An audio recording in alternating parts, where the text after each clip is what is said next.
everybody, my name is Kaz, and today I'm going to be talking to you about agender and what that is.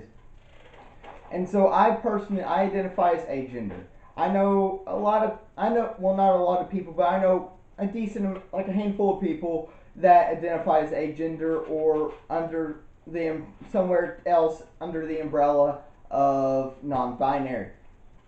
Which some people, they will consider themselves just non-binary. They won't worry about saying, oh, I'm agender, or I'm a demi boy, demi girl, I'm gender fluid, I'm gender queer, anything like that, which all those fall under non-binary.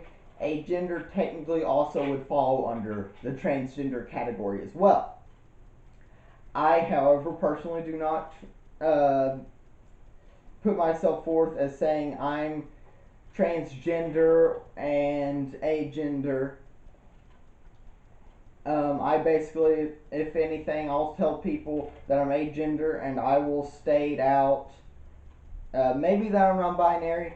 To me, I kind of find that a given with saying that you're agender. You're against the normal stereotypes. You're not the binary male or female genders. And so, it's kind of a difficult topic to explain to people, honestly.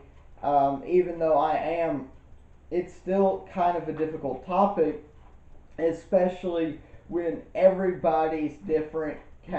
Everybody's circumstance is different. Everybody deals with a different thing with it. So it's not the hardest thing in the world. I mean, being a gender is definitely hard, especially when you have to deal with like what I just was at the DMV.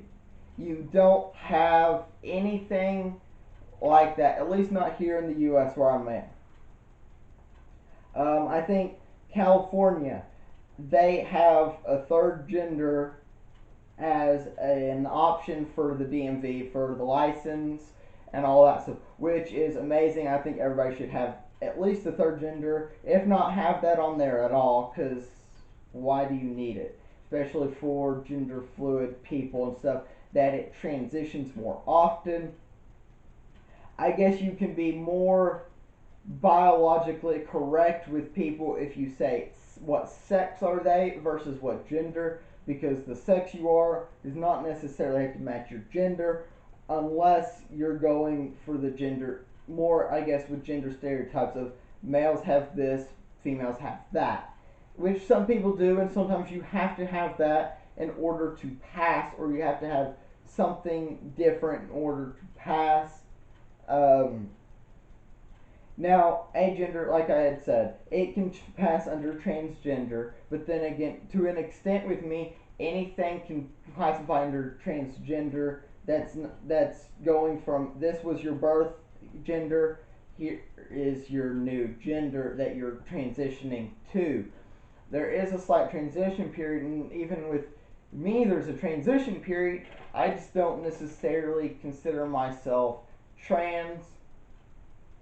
However, I know a lot of trans people that actually get upset when people try to put non-binary and stuff into the trans umbrella, which I don't understand personally why they get upset about it, but they get upset because it's basically saying that they think like transgender has to do with only the binary genders, and it's going from a male to a female, which is the complete opposite ends of the spectrum, or female to male, whichever you are. It's not really a big difference, I guess, in the way that I'm describing it, but I think you kind of understand what I'm saying. It doesn't necessarily fully matter as to what you are in that category. You still, to me, are, if you're trans, you're trans. If you're non-binary, you're non-binary. You can consider yourself trans as well, because technically you would be under that umbrella like I am, but I don't classify as it. And so, I guess in other words, like, it's just kind of a difficult thing, because it's not really a known thing. It's not really, I guess it's accepted, but the second somebody asks you what your gender is, they just think that you're just trying to dodge it and be super mysterious, like you just don't trust them or don't want them to know or anything like that. Because they'll ask if you're male or female, and if you say neither, then they just think that you're just trying that as a ploy of some kind. And that's not really the case in most cases, because most cases it could just be somebody's not really comfortable with that. Just like when somebody's like, well, what do you have down there? That doesn't have anything to do with my gender, because it's been proven through different scientific studies. I think there was a few done at Harvard and some of those other big name schools and stuff that basically say gender is a brain thing and sex is, well, what you have. So if the world really wanted everybody to be more fairly divided into two categories, male, female, use that with sex, not gender. Because gender, there always have been, and there always will be, a big spectrum.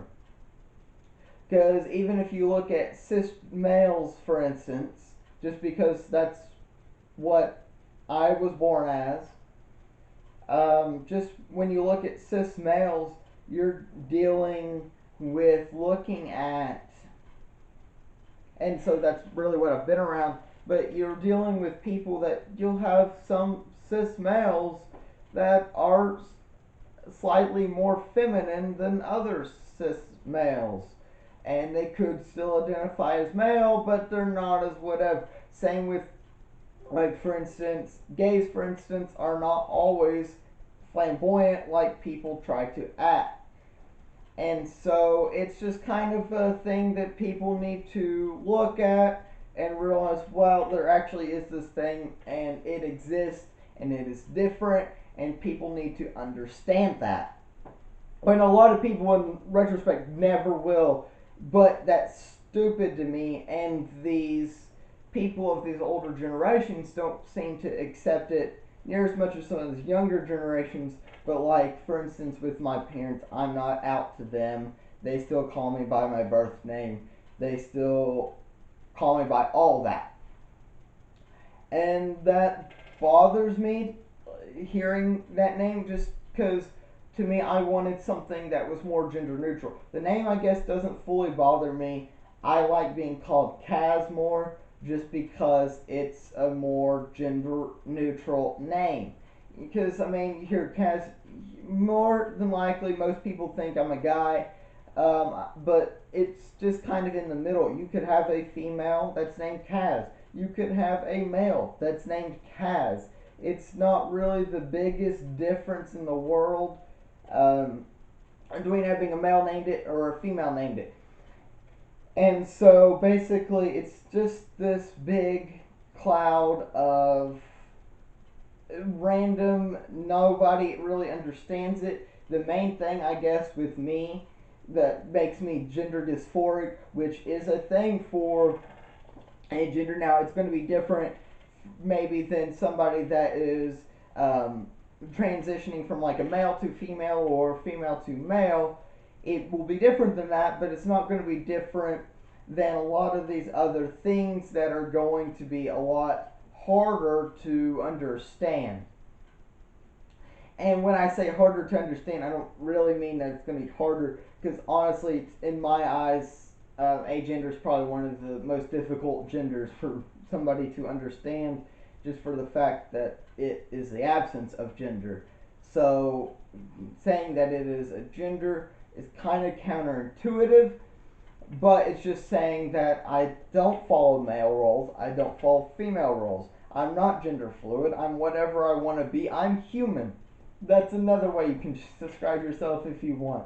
Because I don't like these gender stereotypes at all. Males should be able to wear makeup, wear dresses, wear skirts. Females should be able to wear suits and ties. They should be able to do any of this. When in retrospect, a lot of them aren't. And that's mainly just because of their families and that sort of thing, dealing with gender stereotypes. And in my eyes, it's just really not a thing that people should have to worry about in their life, especially when they deal with gender dysphoria and different stuff like that. So, but in my eyes, this is the way I see it. Like I said, if anybody has any questions or anything, let me know down in the comments. I'll do my best to answer. Same if you have any video ideas for future videos. I'm going to wrap this up here. Just want to tell everybody, be the best you that you could be.